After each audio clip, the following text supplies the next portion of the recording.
Hi, it's Jared from Authentic Soundware here, and in this video I wanted to give you a deeper explanation of a feature in Space Age Vibraphone called blur mode. So what is blur mode? This was a feature that was inspired by something I stumbled upon in the arranging book written by the famous arranger Nelson Riddle, where he described simply writing the word blur over a long vibraphone glissando and just sort of letting the player make it sound good. And these are the kind of things that I've tried to incorporate it into my music that I make in my sequencer, and I've never really been satisfied with the results. And when I saw that it just inspired me to dig a little deeper and see if there was a way that we could make something like that in this library.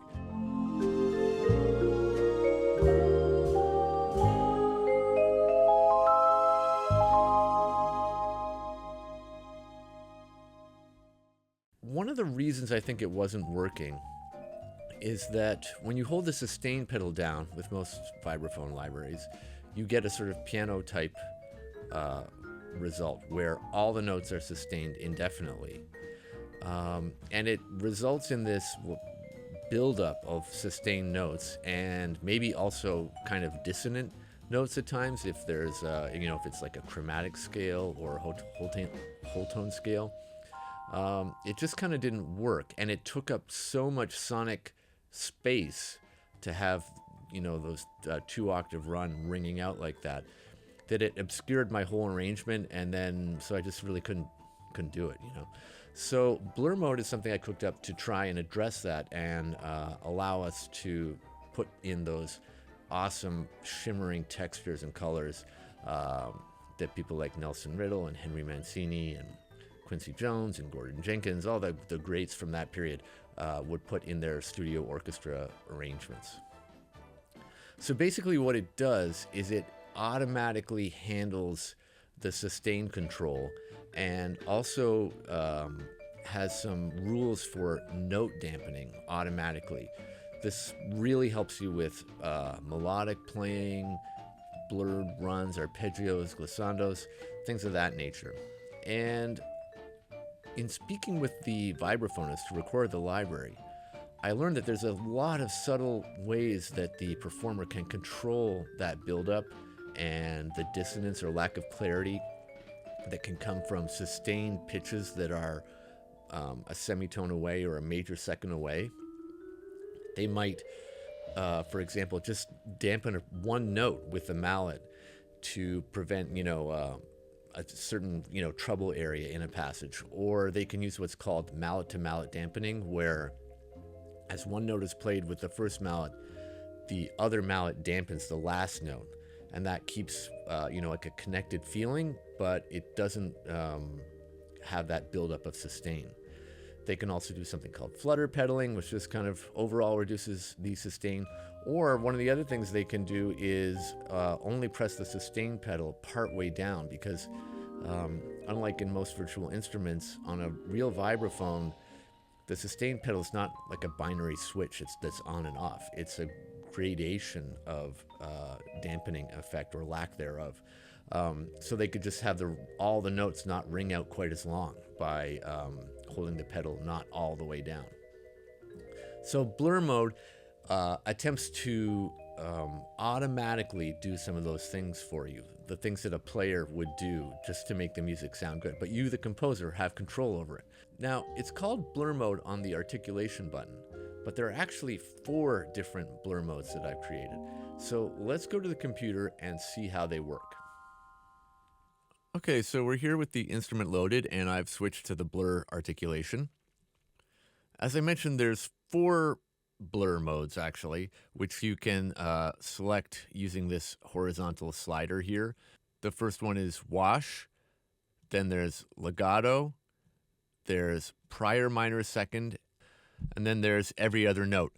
I'm just going to set it back to legato for now, because that's sort of the main one you're probably going to be using most of the time. Then we have 2 other controls over here, one called note len, which stands for note length, and fade time.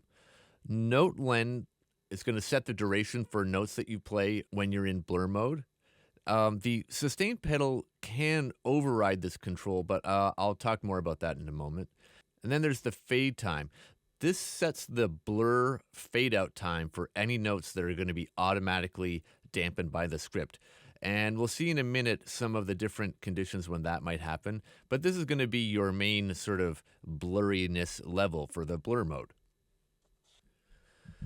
So as I mentioned, of the 4 modes, legato is the most versatile and is usually the best starting point or sort of default option. So we've got it set to legato here. And I'm going to go ahead and set the fade time to a sort of medium length. And let's take a listen to how this little pentatonic run I've sequenced here is going to sound.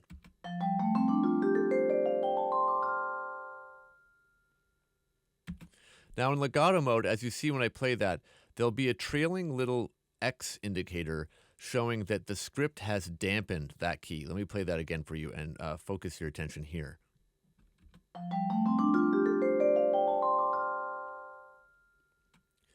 So in legato mode, when you play a new note, the prior note is automatically going to be dampened by the script, and it's going to be faded out with the duration set by this knob here. So it's around 1200 milliseconds right now. If I make this really high, you're going to hear more blurriness and more of a wash effect.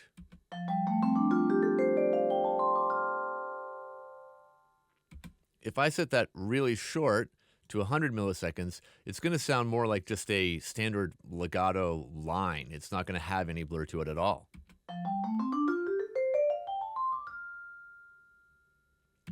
So you can just sort of dial in how long you want the earlier notes to continue to sustain for as you play new notes in your phrase.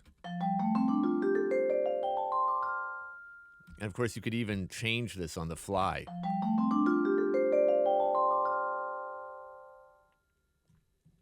Now, note length is like I said, is the duration that each note of these notes is being played for. At the moment, it's set to 2500 milliseconds. So you'll see if I grab these notes and make them super short, it's going to sound the same. Or if I make them really long.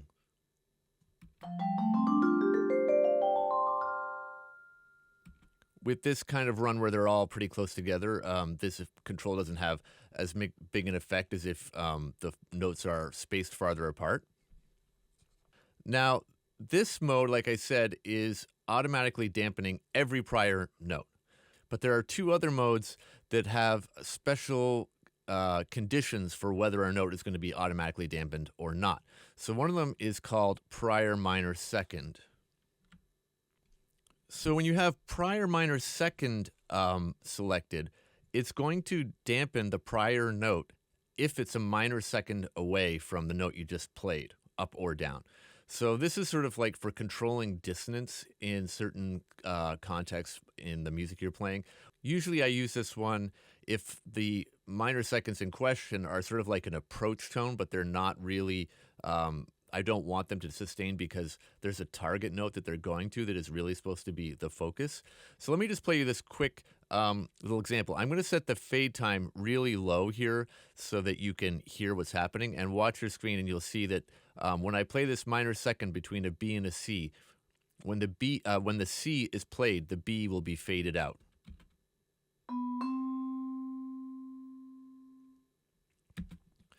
So if I play a few approach notes like that, I'm going to set my note length a little bit longer so you can hear that only the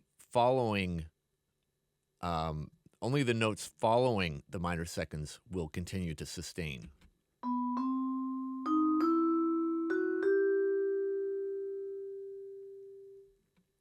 Just to show you the difference, if I go to wash where nothing's being sustained and I set the note length long, you'll hear that we'll have some dissonance as these minor seconds stack up.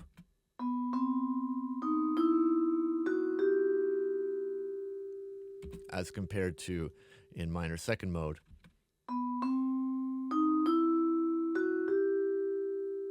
We're left with just a C major triad ringing out. Now, just to show you, it's the same if the minor seconds are beginning above the target note. So here's an example.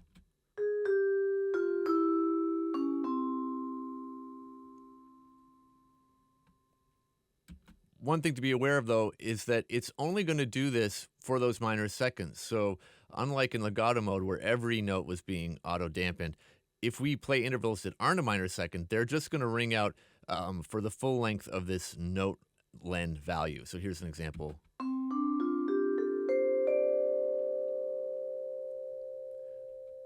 That phrase didn't have any minor seconds, so the script didn't automatically dampen any of those notes for us.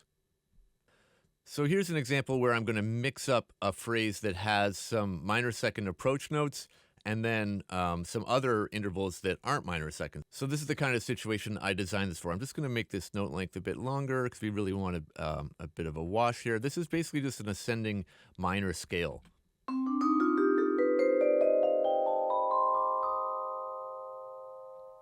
So that's with minor seconds, but if we play that with wash, you'll hear a difference.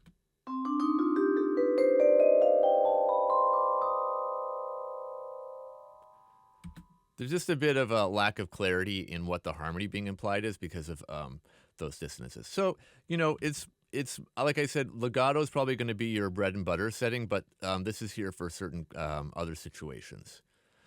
Now, there's another mode called every other note. This is going to dampen every second note when the next note is playing. So that sounds a little funny, but basically, if you imagine if you play 3 notes, you play note 1, it sustains. You play note 2, it's still ringing out.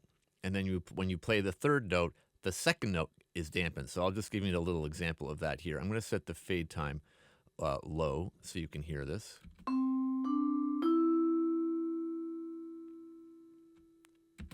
So when the E in that's a C, D, E. When the E was played, the D was faded out.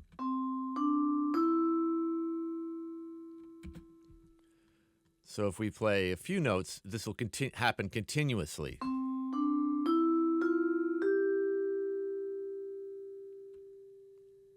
So the D and the F were faded out there. So this is good for scale things where the passing tones want to be faded out, and you want to leave the harmony in thirds to continue to ring out like a major scale. Now we're hearing a sort of C major 7 ring out there. But it's not just for scales and major seconds. It's going to do this regardless of what you play. Every second note is going to get dampened when the following note is played. So if I play this,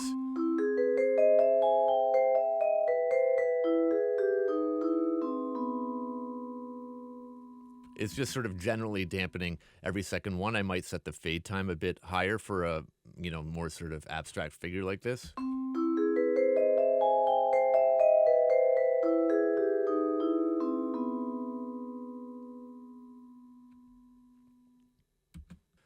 So I've sort of showed you a little bit as we go, but I'm going to set it back to wash. This is sort of a basic backup if the other modes aren't working for you. Essentially, it doesn't do any automatic dampening. So this fade time does nothing in wash mode. The only thing happening is that your notes are being converted to the note length here, so you don't have to bother editing your MIDI. You can just play your figure however you want and just sort of let it go. So it sounds something like this.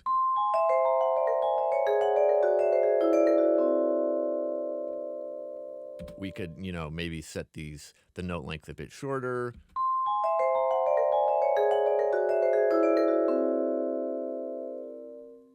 So, you know, this is sort of equivalent to just using the sustain and manually setting all the notes to this length. It's just sort of a, you know, a little shortcut for you. Now, the next thing I did want to mention was that the sustain pedal can be used to override the note length. And there are a number of reasons you might want to do that. One of the reasons would be to put like a last note on a phrase because with this note length control, the last note you play is going to play specifically this exact amount of time, and you might want that last note to sort of ring out longer than the other ones. So let me just show you what that would sound like. I'm going to set this note length to be really short. I'm also going to go to legato mode to show this. So see that even if I set the fade time pretty long for a bit of a blurry effect, that last note's still going to be really short. So if I've just got another example here where I've, this controller here is the sustain pedal. So if we play that same figure with the sustain pedal, that last note's going to ring out until the sustain pedal is released.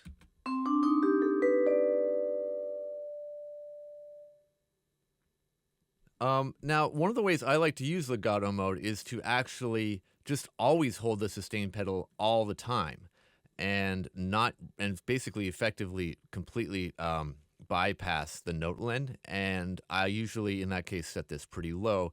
And this is going to give you the sort of the effect of what's called mallet to mallet dampening in the vibraphone world. Let me just zoom in here a bit more. Since every note is going to automatically be faded, why not just hold the sustain pedal down so we can have them all be different lengths, and we can use the fade time to create an overlap between subsequent notes that suits our purposes. So, for example,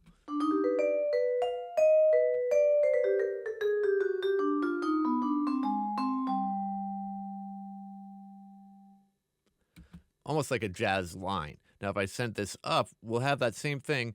We'll hear the same music. It'll be a bit more blurred, but it won't have that effect of all of these notes ringing out like a normal sustain pedal would, because each note is being dampened as we go.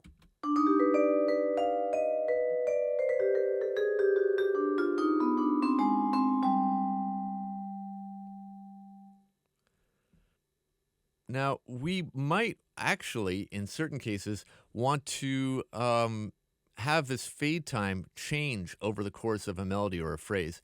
So that one way that I like to use it is to have the figure start out more blurry and then come into focus towards the end of the phrase. So if I MIDI learn this control, I'm going to wiggle a little slider here on my controller. And I'm going to go to that controller here in Pro Tools. I've sort of pre-prepared this. You're going to see that the fade time is going to decrease as the melody goes. So let's listen to that.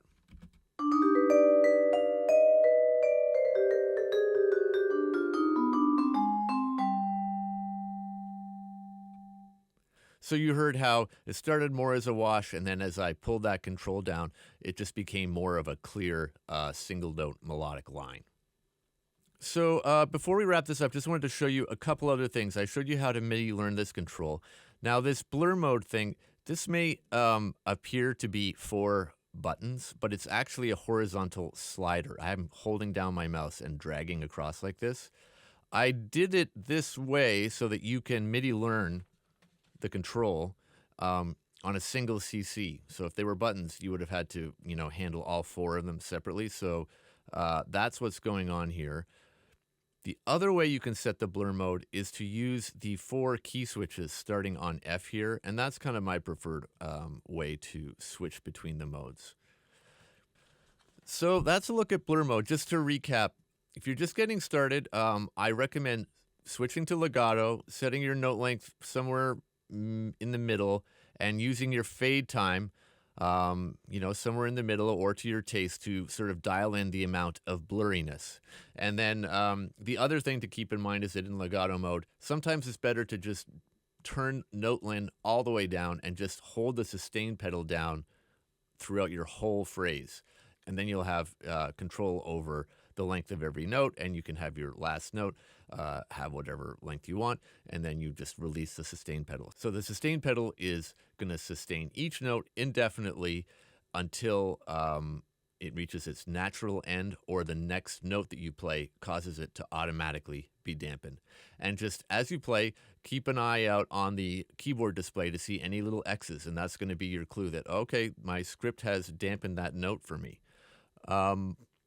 The only other thing to know about using that interaction between the sustain pedal and the note length is that if you have this set pretty high and you play a note with the sustain pedal held, if you release the sustain pedal before that note has been ringing out for this value, so if this is at 2500 milliseconds, so if I released it after 1000 milliseconds, the note's not going to stop. It's going to continue to play out for this, until 2500 milliseconds. So that's why I was saying when I do this with the sustain pedal, I pull it all the way down. That way, when I'm overriding it, I'm more likely to not encounter that occurrence. So that's blur mode. It's there if you need it. It's not always the way to go. Sometimes it's better to use the plain sustain articulation and just go in there and finesse your MIDI to get it the way you want. It's like I said, it's a helper mode. The difference between blur mode and just setting all your MIDI note lengths yourself is this fade out. It's like a special release time for your samples that only occurs when a note's being dampened. In sustain, when you release the key, you just get the standard release sample, but it's not going to be a fade out, so it's not going to have that blurriness. So that's why we have blur mode. Okay, I know that's probably a lot. If it's confusing, just send me an email through the contact form on the website. I answer every email, and I'd love to hear from you.